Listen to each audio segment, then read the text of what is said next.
Hello everyone and welcome to the wand making workshop. I am Kai Wiest and I am the art director for the Harry Potter Alliance for the University of Illinois Urbana-Champaign chapter. We do a lot of events. One of them is the wand making workshop. But because we have had our university shut down and lots of face-to-face meetings also shut down, we were trying to host it with the overall HPA chapter or organization. And one of the things that they kind of need help with is to help raise money. In terms of being able to keep things going like this and just overall for what they kind of need. Excuse me. So the one thing that you can do to help them out is, if I can find the link. So if you're enjoying the Small Things Con, the Harry Potter Alliance really needs you to help keep doing this kind of work. So you can go to the bit.ly/support Granger 2020 to give if you can. Oh, yay, link. Okay.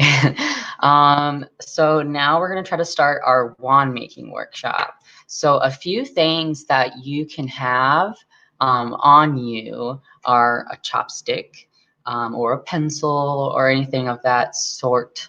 We use dowels commonly at our wand making workshop, and it's something that we usually host for kids and for adults. So it's very much age appropriate for everyone.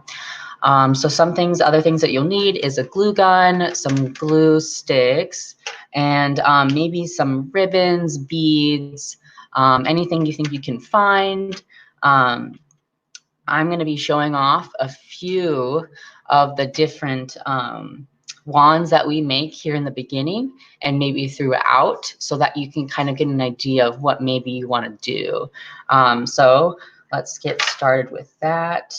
I would also recommend getting a few pieces of paper or a paper plate, some paints, paint brushes, just to kind of get ready so that you can keep going smoothly and you keep your surfaces clean. So one of the first wands that we have is this one. My camera is not the best, but as you can see here, this wand tip is one I think that I made after someone asked for some help. So a lot of the techniques that people have used are ones that they came up with themselves when we have our own club wand making workshops that we use to make wands so that we can help raise money when we sell them at our events. So a few of these wands are mine, a few of them are some other people's who I really like to show off the different kinds of techniques that you can have. So this one, what you can see here is there is a lot of these little droops on it to kind of give it some texture, and they can have this nice gold ribbon that goes all along and spirals down the wand. Some of the paints that we do use are the kind of sparkly variety. So we have lots of gold, coppers. You can use whatever you paint you want. These are just some things that we've used to kind of like make our wands a little bit unique. So the end here is all hot glue. Okay, so a lot of the techniques that we use, you really have to kind of, I'll teach you how to do them. There are things that I picked up and used as the art director to kind of make more interesting like handles and stuff to kind of like improve upon our wands. This one is kind of a droop technique. So what you want to do is you start down here and you make a giant thing of glue, and then it just, you kind of like move the wand like this, or you can blow down it, and it will kind of make this drooping effects, and you keep going up the wand like that. I will try to show off as many of these techniques in some kind of weird conglomerate wand so that maybe everyone can kind of get the gist of what maybe they want to do. So mine might not be as pretty in the end, but it will show off the techniques so that everyone else can kind of figure out kind of what they want to do. So feel free to ask any questions in the chat, anything that you want at all. Oh, wow. Okay, I didn't know there was a live chat. There's a lot of people here. Okay, good. Okay, so This is the one of the wands that one of the members made, and right here is a shell. So I like to use a lot of shells sometimes at the ends of the wand. Kind of helps make like a gripping area so that you kind of designate as the end of the wand. But a lot of people like to use this ribbon work, and we even got these like felt flowers, and people would put them on the wand. So many people like doing this that I had to ban it at the end because we had like 5,000 of these like baton wands with so many of these like flowers and ribbons on them. But it's something that we've been trying to do to get rid of all these random ribbons that we have. So if that's something that you also want to help get rid of, you can get some of those too. This is one of the dragon kind of wands that I've made. And so what I do a lot, and something that we do with our chapters, we like to put beads on the ends of our wands because it's kind of like a crystal, something to kind of make the wand be very interesting, I guess. So a lot of the ones we have now have beads on the end, and we just got these beads from Michael's. We would just go there and just pick out a bunch of string with a variety of beads, and then that's what they would have there. So we have this one, and I like to just call it the dragon wand. This is the one that I made, and we have gold paints, and then we have this like rose gold paint as well. Really cool sparkly ones. I think we got it at Target or something. I'm sure there's somewhere. But this took a lot of coats of paint, so try to be wary of that as well. But this one I've made with the technique also of the drooping in a way. So something that you use to make this one is I have the direction go 2 different ways. So you make this, so these are smaller droops. You'll take the glue gun, and the technique that I've learned is to make a circle with it instead of tearing away, so you don't get that string as often. And so this one, you make these small little droops, and then you just keep going and layering them until you get to the end. And a thing that you need to do when you have beads on the end is find a way to kind of encase it around to try to kind of secure it a little bit better. Something else that's also good is you'll see at the end that has a little hole. And so you want to try to put the hole on the end of the stick so that the glue can go inside the hole, so that it can kind of secure it a little bit better that way too. This is another one with the securing. A good idea to do something like that surrounds it like that. And this one you can do a swirl pattern around just to make something simple like this, but covering it with gold is really cool. This is another one of our friends made. There's a lot of stringy kind of technique that will, along with the swirl, and then you can kind of encase the top of the wand right here, just beat brown like that. Here's another technique that I used. I know that's why these are a bit better than the wood wands, and that's kind of why we've stepped up our game like this. But this is another way that you can kind of encase the bead at the end. You can do this swirl kind of pattern, very mystical. And okay, so this one is actually one of our original chopstick wands that we haven't sold for the entire time I've been art director, so like 3-4 years.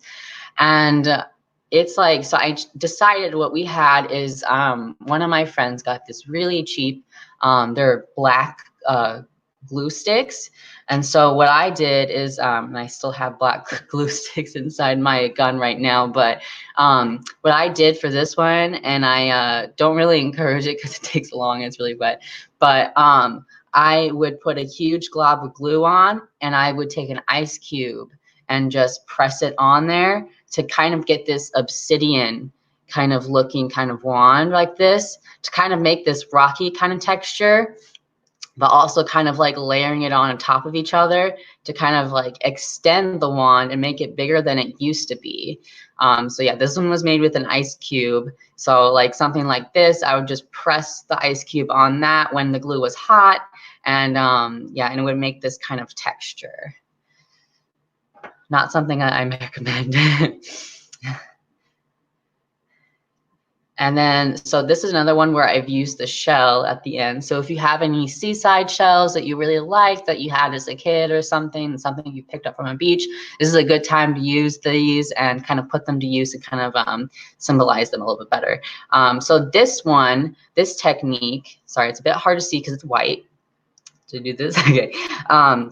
This technique, what I used for this is I would put a glob of glue like this one right here. It's like flat, you see? And what I would do is as soon as the hot glue was on there, I would just blow straight at it. And so what it does is it kind of gets these flat kind of textures. And so you kind of get this really kind of cool, almost pebbly kind of feeling.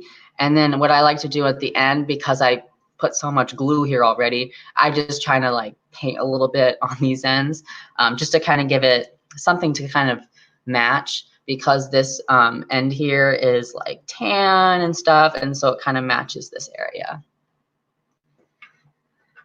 So another way to use some shells is with this one. This one's going to be a bit hard to see. There you go. I just did another glob and like let it drip kind of technique. It's kind of hard to see, but I actually kind of did an acrylic pour on this one. You kind of have to see it in person because it's very faint. But I kind of mixed a little bit of blue and white paint together, let it swirl a little bit, and then would just drip that on. Yes, I did come up with all these techniques. I really like hot glue, I guess. And here's another, if you're not very ambitious and you want to just do something simple, or you really like the feeling this one, I really do like this one. It's just very simple and easy to make. You just do a couple of globs, and it kind of has that same look as the Elder Wand in a way. And so it just is very simple, but I do like this wand a lot. And then here's is our other chopstick wand, the poor baby that also hasn't been sold in 4 years. This is just another way. They're really good for kids' wands, I think. Unfortunately, kids do not come to our Yule Ball party event, so they don't get to buy these. But they're really good if you want to give them to a nephew or a niece or something like that. One of your little kids or something. But this one is, you know, a lot of gold, and then it's the swirl technique on this one. Very cute. And then the last wand I have to show before we kind of try to get started is this one. So this wand, I did the same similar using a blue, and I used, let's see, yeah, I used 2 different blues for this one. You probably can't see, but it's a light blue, and I don't have an Etsy right now, so no.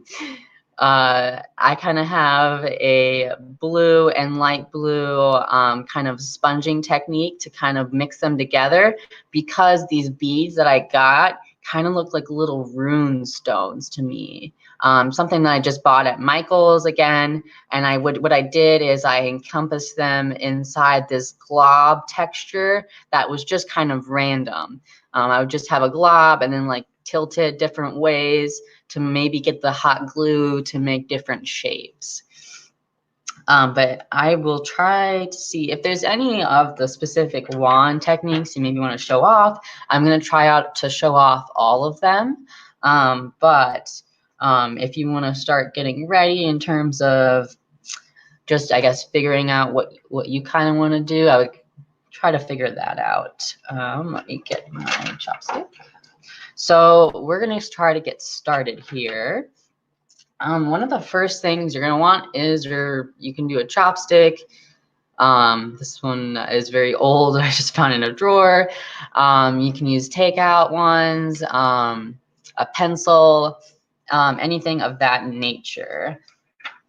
And so this is going to be a bit hard because usually I just make these alone and I don't talk to myself. So I'm going to see if I can channel some creativity while still hosting something like this. I think what I'm going to try to do, if I can, let me see if I can do something like this. Yes, so kind of show off this a little bit better. So we kind of have, we have to figure out kind of, it doesn't really matter what end you want to start off on. If you really want to start off on the tiny end, you can. I kind of just go with the flow of the chopstick, or the dowel, or whatever you have. Just trying to figure out what to do. So let me center myself a little bit here. So one of the, unfortunately, I also have this really amazing wands that I made. I wish I could have a picture, but what I did is I made actual wooden wands, like with knots and stuff like that on that. And so one of the things that I do, let me get a glue gun here, is to try to build up a structure first. Just wanted, sorry, it's very picky. Let me see if I can, okay, there. So what I try to do is, and ignore the black, it's left over, but also try to be careful with the hot glue. It is very hot. So if you have anyone who's maybe underage helping, please watch them. But what I like to do in terms of making those bigger wands is I like to build up a foundation first. And it can look kind of ugly. It doesn't really have to be anything like, you know, really fancy. You just really want to build up kind of that area. And so you can kind of see it's kind of drooping already. And it will smooth itself over eventually. But this is one of the ways that you can kind of get that drooping technique to kind of make that kind of wand if you want to.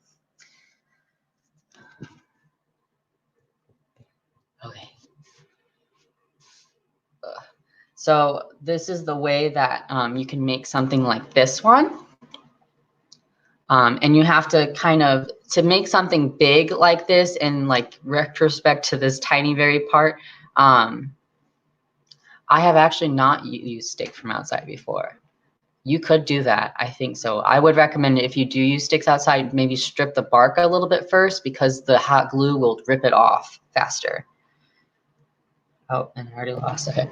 But to get something big like this, you kind of want to build up a structure first. And we can kind of do that together. I'm going to be going up and down to try to see if I can see your comments and stuff, just to make sure that you guys are following along. Okay, so you can see that some of it already drooped off because I wasn't paying attention, but the glue, this the hot glue that I have in terms of this black kind is cheaper, so it tends to not do as well in terms of, it gets really hot really fast, and my glue gun is very much one of those that I mean, I bought it online from like Wish, I think, but so it's not like the best temperature regulated, so it's actually kind of hot. But first, yeah, we can do something just building up that structure. And even then, this can be a part where you just want to start making something simple. If you want to, kind of like one of these ones, just making that simple structure like that. I'm going to try to, if you get a lot of droopiness too, I try to just swirl it around and blow on it. Just to try to cool it down and keep it kind of even around the wand. Sometimes it is nice to kind of play on those unevenness. So feel free to get creative in whatever way you feel is fit. Just need to blow on it a little bit because it's very hot. Sometimes I also just wave it around a lot like this and spin it. That way I don't have to exert so much force in terms of trying to blow on it, but you can kind of get this wacky texture again, so just try to be cautious of that. This is kind of a little bit hard because I'm trying to figure out how to do this with a upside down laptop. Let's see. Okay, so some of my hot glue, the clear kind, is starting to come through, so hopefully it gets a little bit better here. I didn't bring it with me, but I once made this really cool kind of ghostly looking wand because I had started out with this black like this, and then you can kind of see that this right here is kind of clear as well, and it kind of swirls in like that. Let me try to get this. This is so hard because it's like reversed. Okay. And so you can kind of see this clear stuff going through. And so I'm getting this really cool ghostly looking kind of technique here. And I'm just like squirting on the glue right now and just spinning it like this so that not only stays on there, but it kind of helps to kind of just keep it in check here. And I can just keep going like this. And then if you want to like have one of the wands that is very kind of thick on the ends, what you can do, after I spin this off, is just kind of have a stopping point, kind of like this. I kind of want to keep this already because it looks so cool like this with all like the, it just looks so ghostly. It would be a really cool like Death Eater wand, I think. But that's okay. I want to show off some other things, and I've made something like this before, so let's do something new. You put, also you will use a lot of glue. Like I've used an insane amount of glue for all of these wands, so keep that in mind to try to see how much you have in terms of rations. Okay, let's look at comments. So we kind of have this going for us right now. And so you can kind of see there's some droopiness because I held it like this for too long. So if you just kind of reverse it, you can probably blow on it too, but also it kind of gives itself its own kind of interesting kind of handle. Try not to touch it though right now. It's a little bit hot right now, but yeah, just kind of, I try to just wave it around, try to do something like that. One of the techniques I do want to show you guys in terms of being able to not get the strings as much, that's something that is really hard, especially when you're making one of these ribbon wands, is that there is just constant strings coming off of them. So one of the things I want to show you, this wand's looking really cool already. I love making this kind of like, it looks like it's encased. If you just let it drip over the handle, it just looks really cool. Kind of similar to Harry's wand in a way, of that kind of like the arch kind of going into the wand. But one of the ways that we can try to make something that's kind of not stringy is something like this. Let me show you. Okay, so, and I'm just gonna, it's fine, I'll just mess this up. But one of the ways you want to do it, let me see if I can center myself here, is you want to make a glob like this, for example. What you want to do is you want to spin like this and just get the strings to attach themselves to the glue, and it will automatically heat itself up and just become part of that glue. So instead of doing something like this and then just tearing away, now you have a huge string here. You can't see it, but I can. And that's my dog. Okay. But instead of getting those strings, what you want to do is you want to make the glue glob and then just spin like this. And so the string will become part of that little glob because it will heat up like that. So I guess I can show you one of the cool ways that I was able to maybe make a wand that looked actually wooden, was to make a giant glob like this.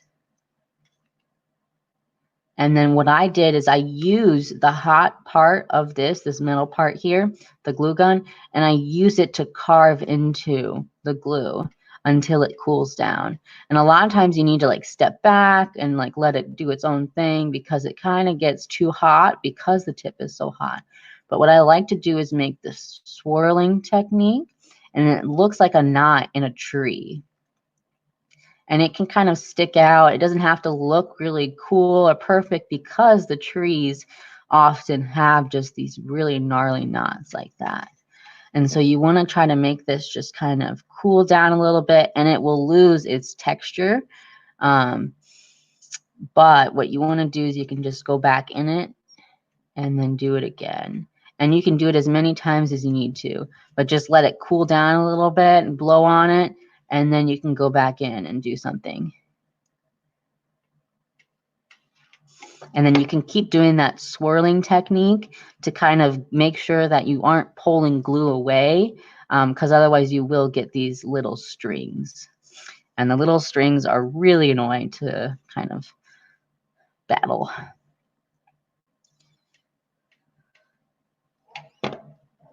My dog is going to continue to bark at something. I'm sorry if you can hear that. Okay, and now we see, let's see. Oh, I use he, him pronouns. So now we can kind of see this knot that we have. It's a little bit hard because it's the black glue. But we can keep continuously carving in it and kind of make this kind of knot looking kind of thing. And you can keep going trying to make something like that. And what you can do is when you surround it, you kind of just make these other techniques. So what I do to make like the bark kind of thing is I make this like carving texture. And what I do for this is I just take my glue gun and I just quickly just put a little dot here and then just scrape up. And you will get a lot of these little strings, unfortunately, but eventually you can kind of scrape them away because they'll peel off with the hot part of the tip here, right here. And so you make this kind of bark looking texture that way. So if that's something that you think you want to do, that is a really cool way to tackle making something maybe more authentically wooden in a way with the hot glue. So I think what I will do is just try to make a conglomerate of all the different types here and see if I can try to help with that. So let's start with just trying to make maybe some, oh, now I need more glue. One more of the droopy kind of scaly kind of one. So I'm going to try to see if I can try to show you how to make one of these. You know, I didn't prepare as well as some of you probably did, but I do not have a bead. Yeah, I can't find anything over here that I could probably use, but that's okay. What we can do for the, so if you put a bead here, you just put a little dot of glue up here and then you just stick it in there. And again, you want to do the part of the bead that has the hole in it. So the hole needs to go right into where that glue is to kind of make sure that it is like more secure. And again, you want to try to surround the bead with some more glue just on the bottom, or you can do around the top, some of the earlier techniques I showed. And that way you can be able to make something that is secure and won't fall off as often. That's something that we've had to battle with a lot of our wands. So.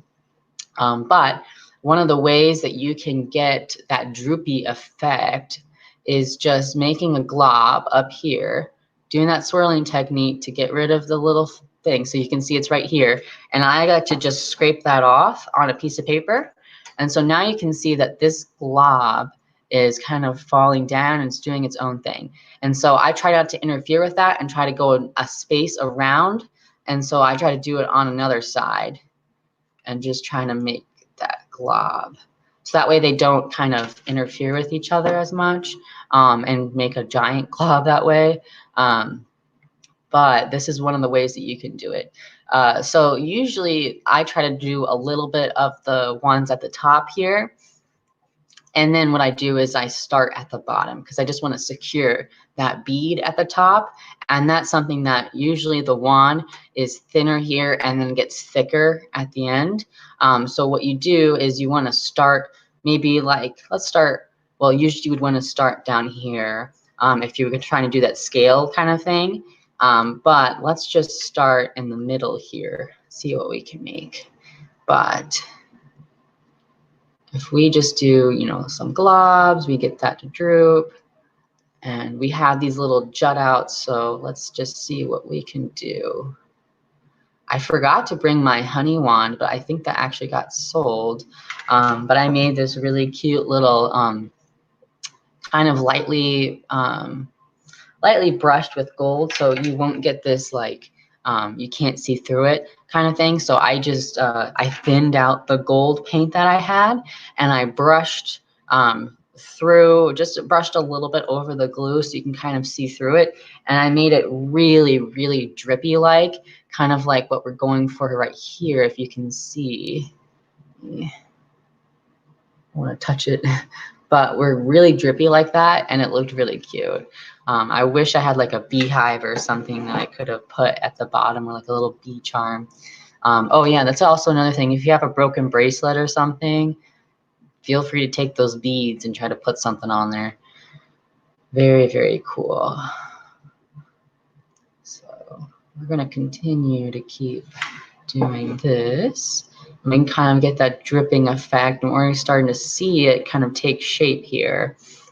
Something that is very difficult though with these drooping effects is to paint the wand. It takes forever because you have to do multiple coats sometimes depending on the paint, but you have to get inside all of the little tiny crevices that you have made. And so try to keep that in mind in terms of trying to cover up those spaces so you don't have to like shove a brush in there maybe. It is still very hard not to try to find those little tiny spaces. So let's just try to do something like this. I'm going to try to mix up all the little different techniques here, and we'll try to make something really cool. But who's making a wand with me? Is it just me? I want to know, what kind of techniques do you think you're going to do? Are you going to do something drippy like this? I will, because then I can try to switch to another one, and then I can try to do the same one. So we kind of get in there in terms of trying to get something cool and drippy. So you want to keep your wand upright like this to try to get this technique. Something that you need to have in order for it to like obviously follow gravity and try to go down. If you go to the side, you can try to let the drips kind of arch out a little bit, and it kind of gives it a little bit of a different, makes it kind of feel fuller in a way. So if we're gonna keep going here, you can make large drips, little tiny ones, whatever you feel is necessary. Hope I'm not.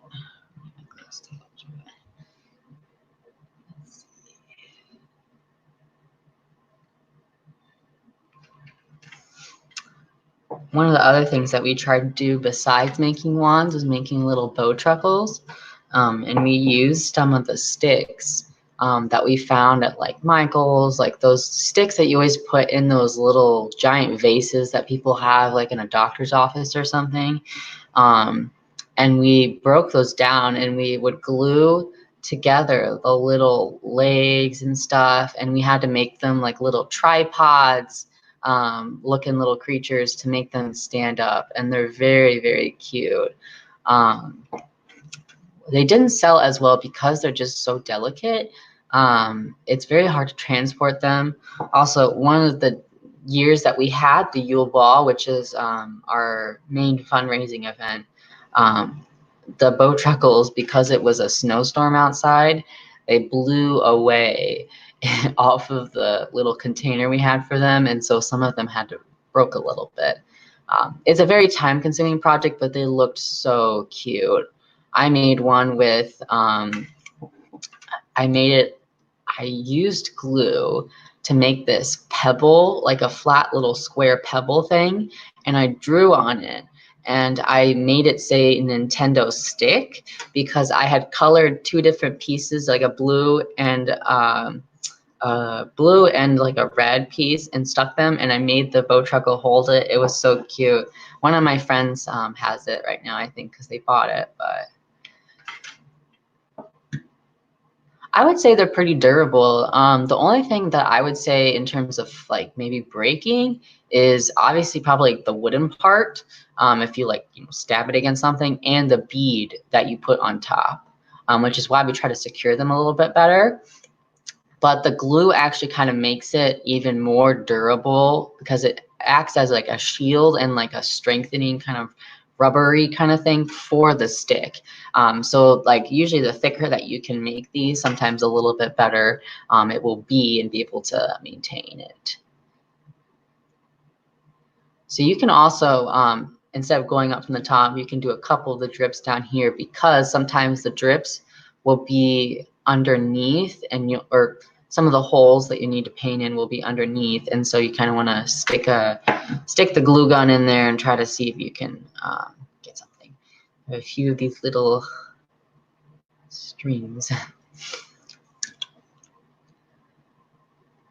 So let's just continue doing something like this. And so I just like I said, I just go around and I just kind of not try to go in the same place and just do the swirling technique to get rid of the little tiny little glue little, I don't know, what are they called? The strings, yeah. Just trying to get something kind of interesting here.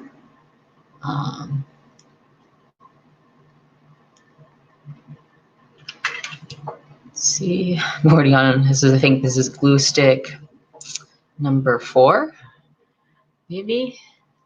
So you can kind of see that we're kind of getting something interesting here. This is so hard because it looks really cool because it had the black before, but now it's kind of clear. So it's kind of like this almost kind of ghostly shell on top of it, but we will be painting it so I can show you some stuff too. But so we kind of had this kind of cool drippy wand here right now. So I think what I might do is finish it up here at the top, and then we can try to see if we can find another technique to work with.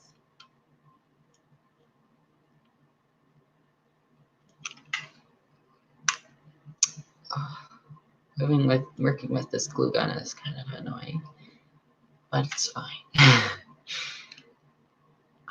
Sometimes I've had to literally physically use my chin to push in the glue while I've been focusing on these projects, because this particular glue gun is very, very annoying to try to push in some of this glue.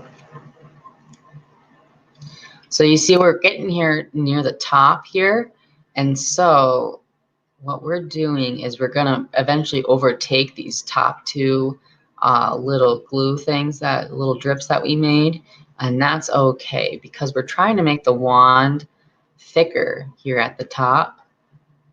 And so we're going to keep doing that. And again, if you wanted a bead, this is the time to put a bead, or there was a time, but you can put the bead on top here, and then you would just keep going with this dripping technique to try to cover up that bead. Kind of similar to this wand, just trying to encase it a little bit better so that it is more durable that way. Thank you for the compliments, people.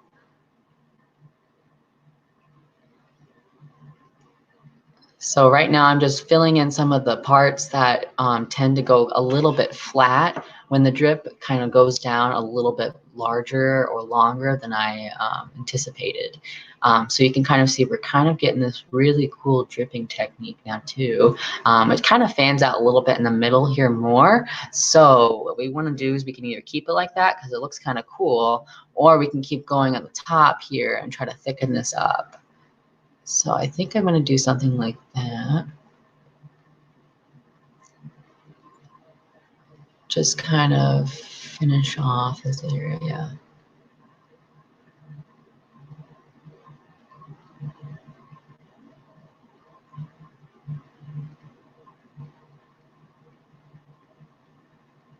Okay, I think I might just leave it like that. We'll see how it turns out after it dries, but it kind of has this weird funky texture here, but I kind of like the way it's dripping like that, so I might keep it. Trying to think of a theme for the wand, because usually I try when I make the wands, I come up with a theme. Like, so I want like, oh, I want an ocean wand. And so that's the way that I kind of build up my ability to like figure out what kind of technique do I want to go with. And so like this one is like, oh, I want a beachy wand, but I want it to be kind of pebbly. So we kind of have something like that. So I guess we can try to show off. Let's try to show off this technique to get this pebbly kind of one.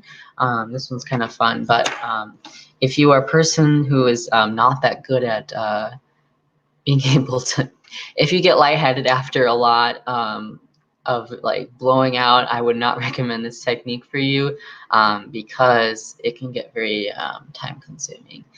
So let us make.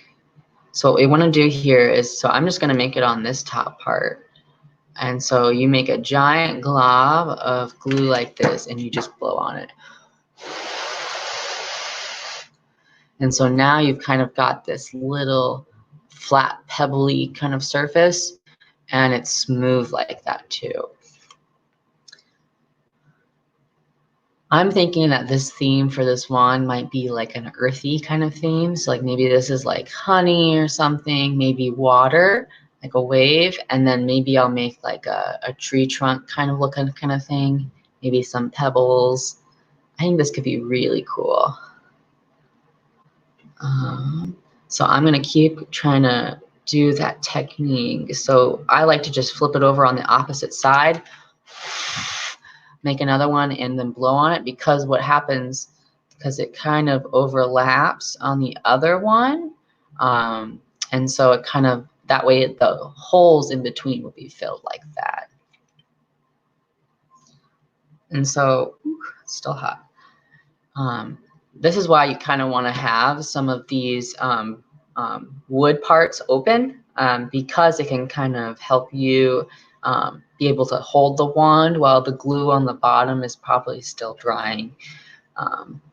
I think I might just, usually some of the ones we work with are round, but I kind of like that this is kind of has a square, and it kind of tapers off at the end, so I might just keep it like that.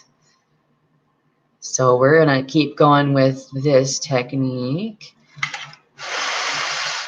and we'll just keep blowing over it like this and kind of make these really cool techniques. And sometimes this part has like a little thicker edge. You can see it's like sticks out a little bit longer. And so I just blow on it again and kind of make this other kind of, it blows, it's like a double kind of pebbly kind of weird surface.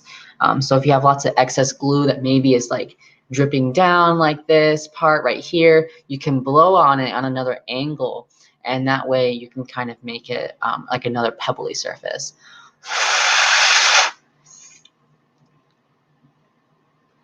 So you just want to, yeah, again, this is something that if you are kind of get lightheaded very often, this is probably one that you want to stay away from. Let's see. Let's just keep going with this one. So again. So for some of you who maybe haven't been here in the beginning, one of the techniques that we have for being able to not get those strings is to put the glob of glue there and then make a circle around it to kind of get that string to kind of be part of that little glob.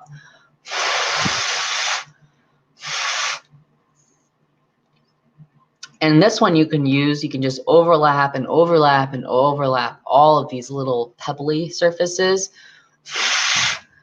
because what happens is they just kind of do their own thing eventually anyways.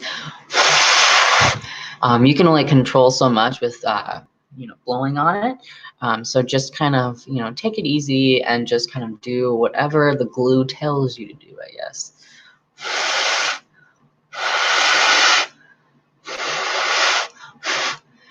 And you kind of want to keep blowing on it for a little bit longer. You can kind of see that it's clearer when it's not as dry. If you've ever worked with hot glue before, you will probably notice this a little bit faster than some other people, but you want to kind of keep those different edges, trying to make something cool like this, I think.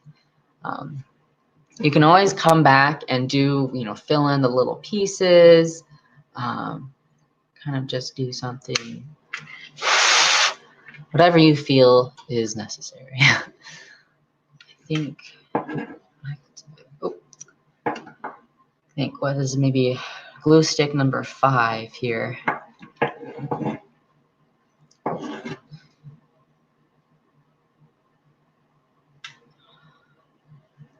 I'm struggling with some strings here. Keep going up here.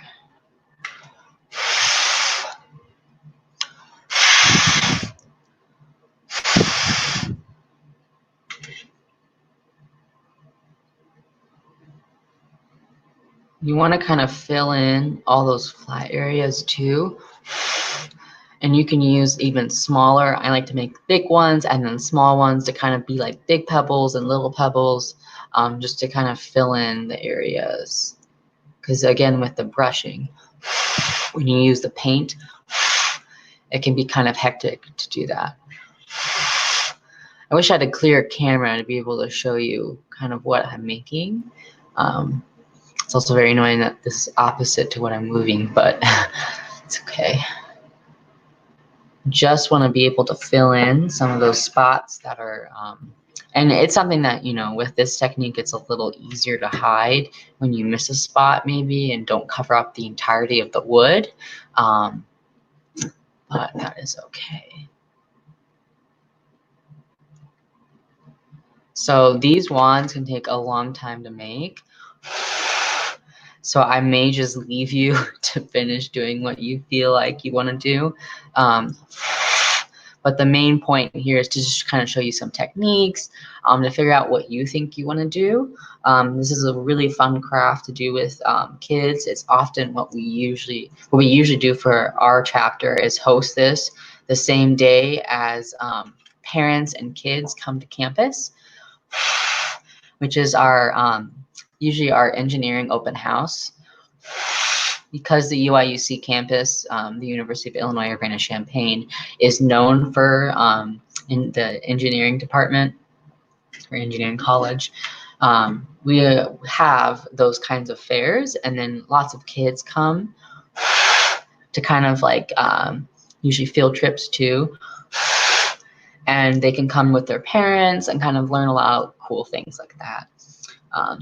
So we usually host this wand making workshop, not only for our college kids who are on the campus who really enjoy wanting to make something like this, but also just trying to make some kids have something cool to take home, because a lot of the activity is already hands-on at the open house. So our event really fits in that way. So if you're, I don't know, if you're a chapter, if you're part of a chapter wants to hold something like this, or if there's a nearby area or chapter nearby that hosts this, it'd be a very fun event for sure. So it's kind of turning into this rocky kind of texture, and we can keep going to try to make these pebble looking things. It looks really kind of cool to make something like this.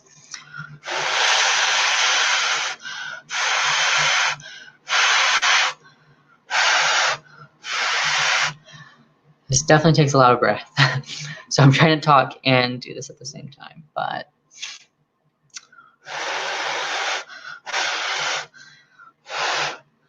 what we kind of have going here is this kind of drippy, watery texture, I think, and then I'll probably make this some kind of knot kind of texture.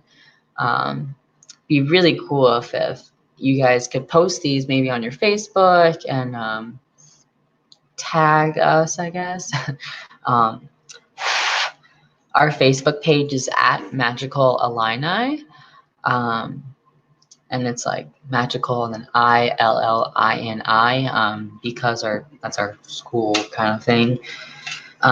We might actually be changing our name because a lot of people tend to think that we're some kind of magician, like magic tricks kind of group when we're at our fairs to kind of promote our event, our chapter.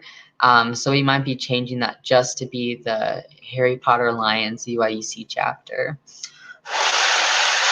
just to kind of prevent stuff like that. And our college campus has so many different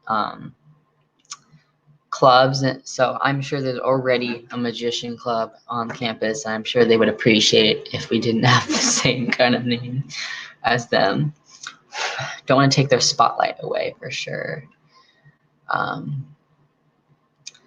So I guess a little bit about me. So I think I've been with the Harry Potter Alliance for probably all 4 years of college, or I guess 3 years. I'm in my junior year right now, just finishing it up. So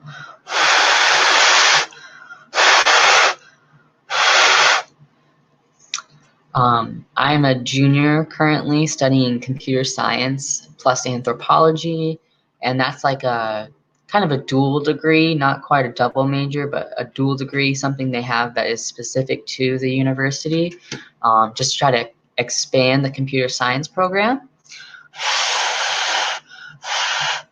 And I have a minor in art plus design. So kind of what I want to do with that is being I think what they call a human-centered design or human-centered interaction kind of major, to try to make websites and user interfaces like for apps and stuff, to kind of make them accessible for everyone, and also just to promote diversity as well. Because currently in my internship that I have with the College of LAS,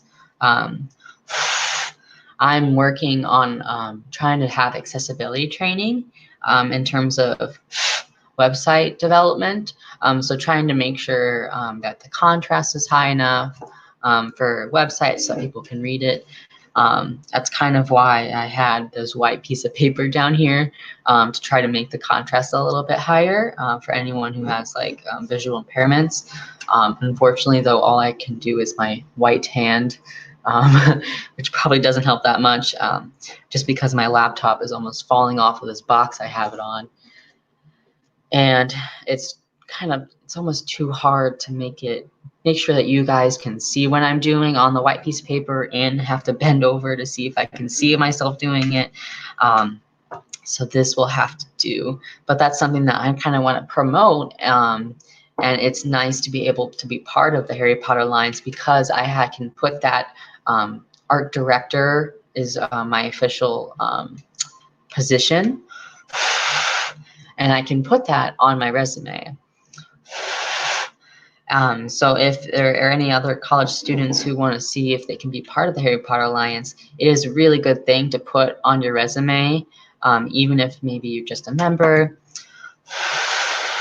because you can talk. It's something very interesting to talk with interviewers with, because so many people are Harry Potter fans, and it's something that you can tell them, oh, this was a philanthropy organization, and it's always just a good thing to show that you can care about the community that you're in, and just kind of help raise money for charities that promote diversity and social justice causes. So that's something that we really like to do with our chapter, just try to make something like that. So I think I'm going to finish with this part here, but I kind of have this rocky, pebbly texture, I think.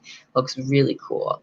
And so I think what I'm going to do now that we've had the drips is maybe try to see if I can teach you guys how to do this, more of the, well, I guess I've already taught you, but in case you've just tuned in, I'm going to try to see if I can teach you how to do the bark kind of texture. I think I'm just going to be trying to make this earth, wind, fire, water wand, but yes. Oh, hello, Pasqua. That is our HPA president for my chapter.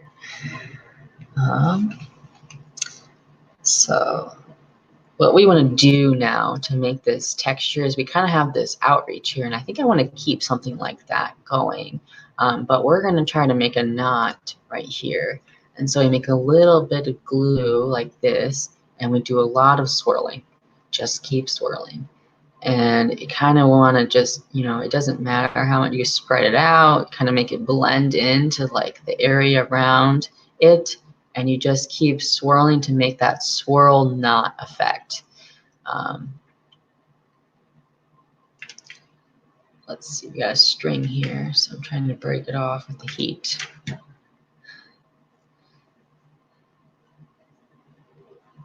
we go. You kind of want to blow on it a little bit to kind of make it, because it's really hot glue right now. So you want to blow on it until it kind of gets that cloudy color, and then it's kind of dry. And you might be thinking, oh, well, now now I can't really, see the little knots that I've made because the texture is kind of gone.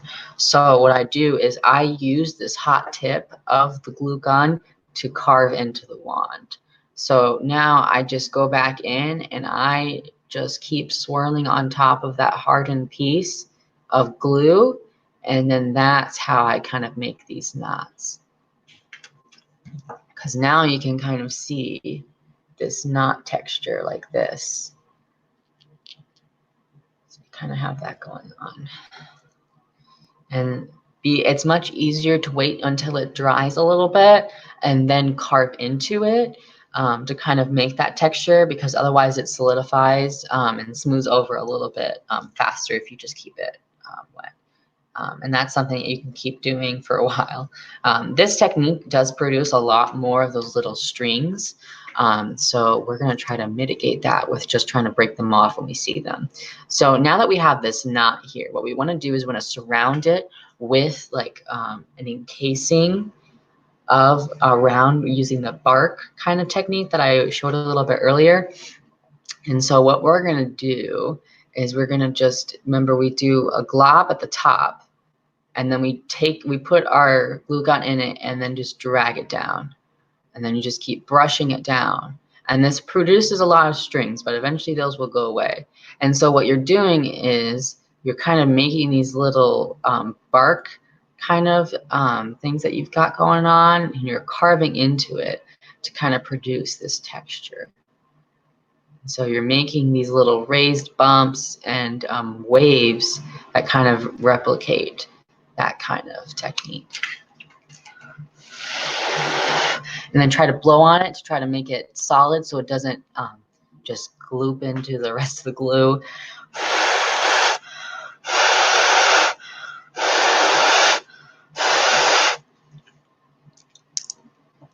So I'm going to try to make this kind of a subtle one. Usually what I do is I make the entire wand, all kinds of, the whole wand to make a barky texture, but I want to make it kind of subtle so it kind of blends into the other parts of the wand.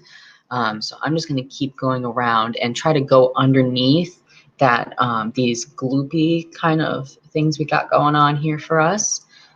And that should be good. So let's just keep making this bark texture. I'm just going to keep going up and down and just dragging it through.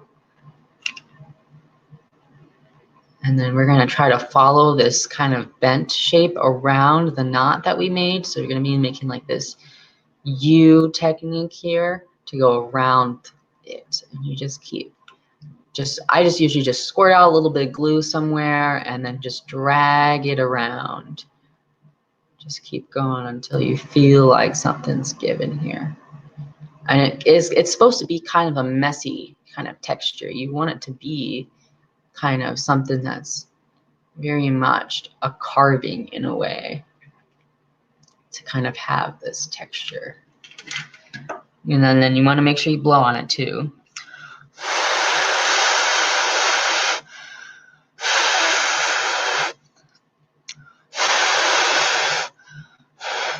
And you can usually make more than one knots in it, and I like to usually. I think I'll just keep the one for now.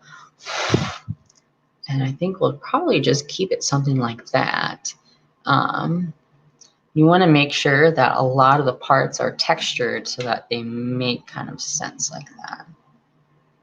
And you can also press your hot glue tip into some of the glue that's already there to kind of make these little ridges and canal kind of looking things to add more character.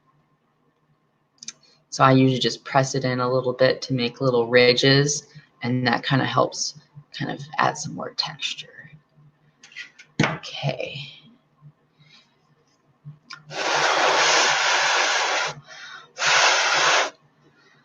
Okay, so it looks like we got something good going for us here.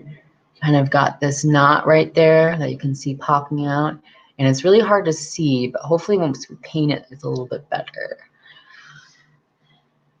So what we have now is kind of this weird conglomerate of different techniques. This is kind of the drooping techniques, and if you put a bead here, it would look even cooler, I'm sure. We have this weird kind of gloopy grip now, and it kind of has this thumb rest up here with this little gloop right here, and it's like a nice thumb rest. Which is something that I try to do on a lot of my wands, is when I hold it, I want to make sure that there's a nice thumb rest. So whatever way that you find works the best, that's kind of how you figure out the length, is to make something that has a thumb rest or a little notch that can have something. I like this one because I put the bead where the thumb rest is, so it's almost like a runestone channeling kind of thing. So that one's pretty fun. Okay, so now that this is kind of drying, you want to see right now what you want in terms of maybe painting it. And you want to pick off as many of the little strings you can find as possible, because it is horrible to try to take them off and paint at the same time. And the brushes tend to pick them up a little bit easier too. So right now you want to, this is the time to kind of break off any of those little strings that you can find, because the brushes will be picking those off. Usually it's this kind of, what is it, the bark technique that produces the most, but you will occasionally find a few of the tiny little ones in this droop texture here. Maybe something didn't go right. So this looks really cool on its own, and I love that the like white ghostly waves, and I love that it kind of goes through the different colors. I would love to keep it as is, but I really want to see what this can be when we paint it. So I'm thinking of doing some kind of, maybe what you want to do, I think actually, is trying to pick a color scheme, something that you can kind of have throughout the wand. So for this one, for example, this had two different blues on it, and then I had the blues also going throughout the other parts of the wand as well. Let me see. So we want to have the similar, as much as they're different techniques, we can have really cool wands where maybe it all doesn't match, and you have different colors on it, and those can look just as good. But I want to see if we can try to make this one match. So we kind of have a pebbly texture, which I kind of want to use. How do you choose the length when you're making it for other people? So I guess in terms of hand size, you can just use your own hand, or you can use their hand, I guess, to kind of make the kind of thumb rest. The length of the wand doesn't matter too much. Usually, I think for little kids, I would try to find maybe a smaller chopstick though, just because kids tend to throw things around without really being conscious of their surroundings, and so that's my kind of like a danger kind of thing. I don't want them to whack something with a longer stick when a shorter stick would knock over the vase, you know, that kind of thing. But in terms of trying to find the handle, maybe just you know, figure out, try to just imagine something for them. If it sticks out at the end, that's still really cool. Like if their hand is really tiny, it kind of doesn't matter. I mean, it's kind of something that it's a wand that kind of fits multiple hands, just like in Harry Potter, you get a wand at 11 and your hand gets a lot bigger than that when you grow up. So something that is kind of just relative to whatever you think. So okay, so I think, let me see, in terms of being able to paint this, I think I want to go with like a watery texture here, or we already have a watery texture, but a watery kind of feel here, and then a brown maybe for the bark, and then maybe some kind of silvery gray for the pebbles.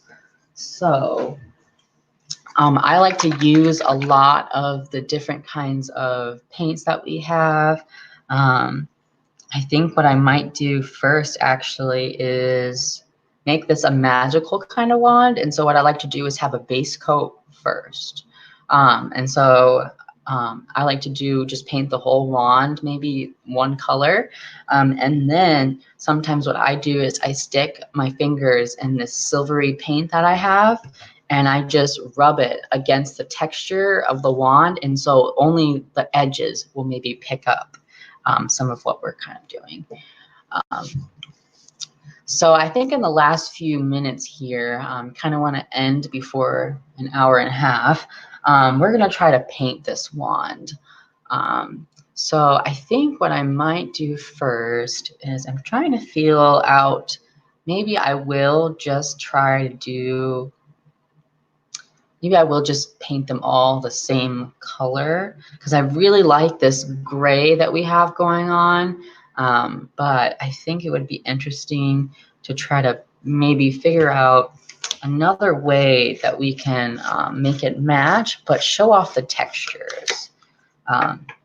Perhaps I will do a reverse in terms of maybe painting it silver first and then maybe paint over it a little bit.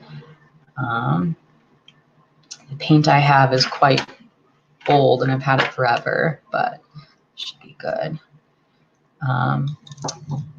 Let's see. So a brush that you might want to have is, it can be honestly anything, but I just try to use like a small craft brush, something that, you know, doesn't have to be super big, but you know, just something kind of like this. Or if you want to be really detailed, you can do something smaller like this. And then those kind of help a little bit, I think. Make sure you mix your paint beforehand too. That might help. Let's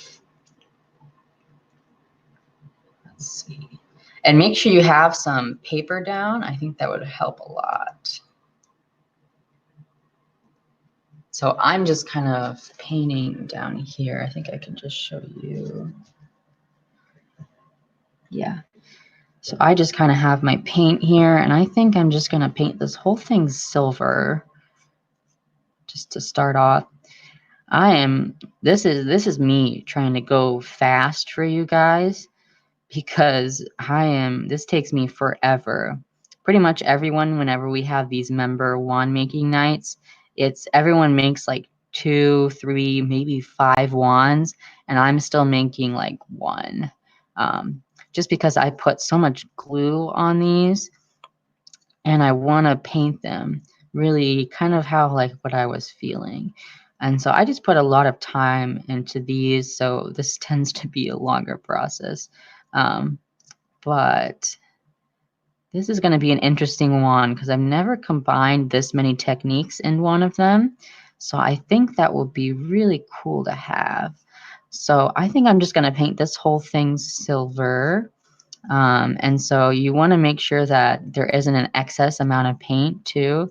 I kind of put a lot on here, but I'm trying to strip it away so that we can get to that, we can see those textures on this.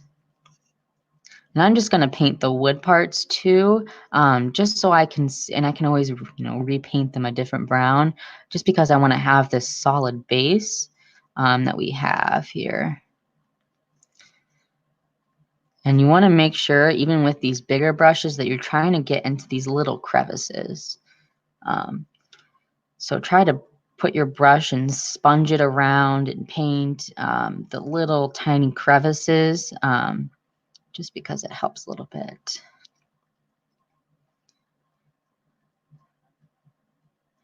I usually just hold it on the end like this and then just wait at the end and paint that, just because it usually doesn't have that much there anyways. So I'm just going to sponge and see if I can get inside these little crevices. And then brush away the excess to get that smooth texture.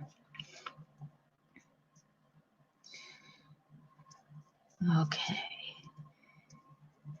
So now we're going to try to paint this top part here. Again, we're going to be sponging. I might have enough paint on just this one brush just to get it all. But I think this could be cool.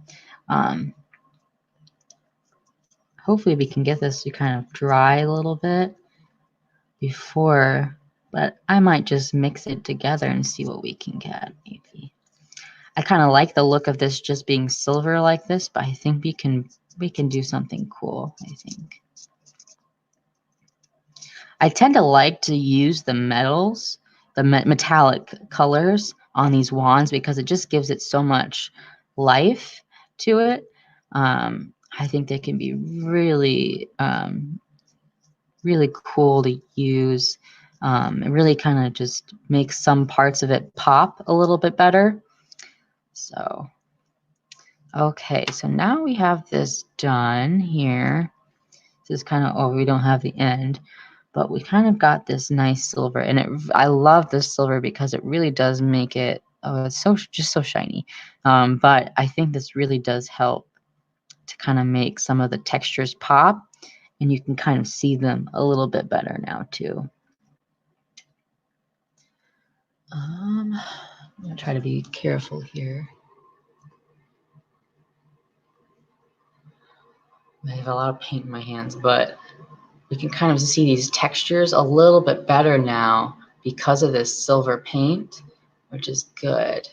So now we can see the knots and the bark texture kind of bleeding into this ocean texture that we have, and kind of drippy too. Oh, I'm so indecisive about how to make this one, but I think this is a good start for sure. Okay, our touch up. And sometimes it takes me multiple, paint coats to make something kind of, to make sure I got all the little different spots, because sometimes I just can't see it as well until it dries, because this one tends to be so shiny. Okay. So I got a real funky wand, and I am thinking about other colors. I think I might just use black. Let's see how that works, because we can just paint over it again, honestly. So I'm going to set this down here. And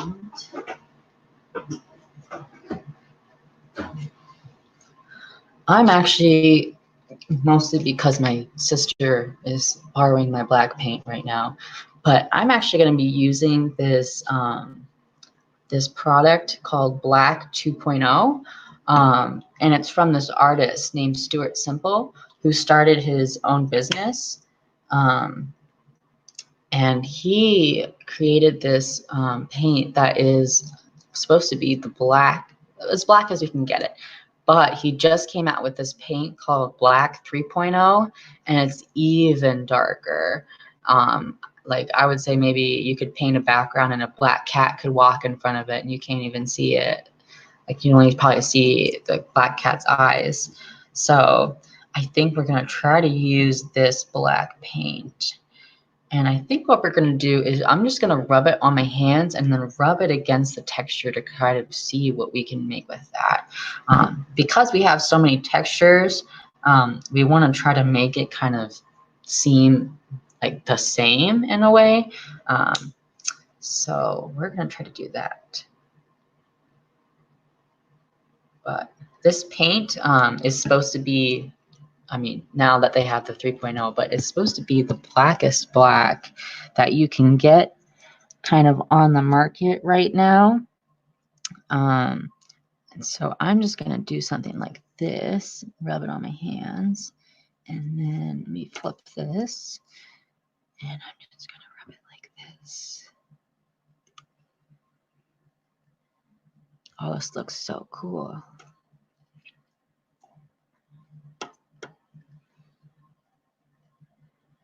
Oh, this looks so cool.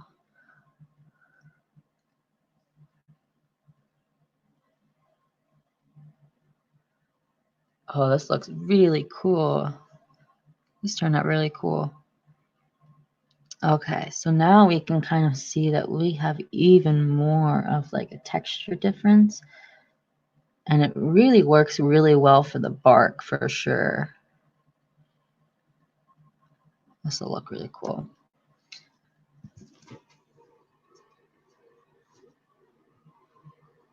Okay. So now we have this kind of pebbly texture that we can kind of see the pebbles a little bit more, and the silver shows through it.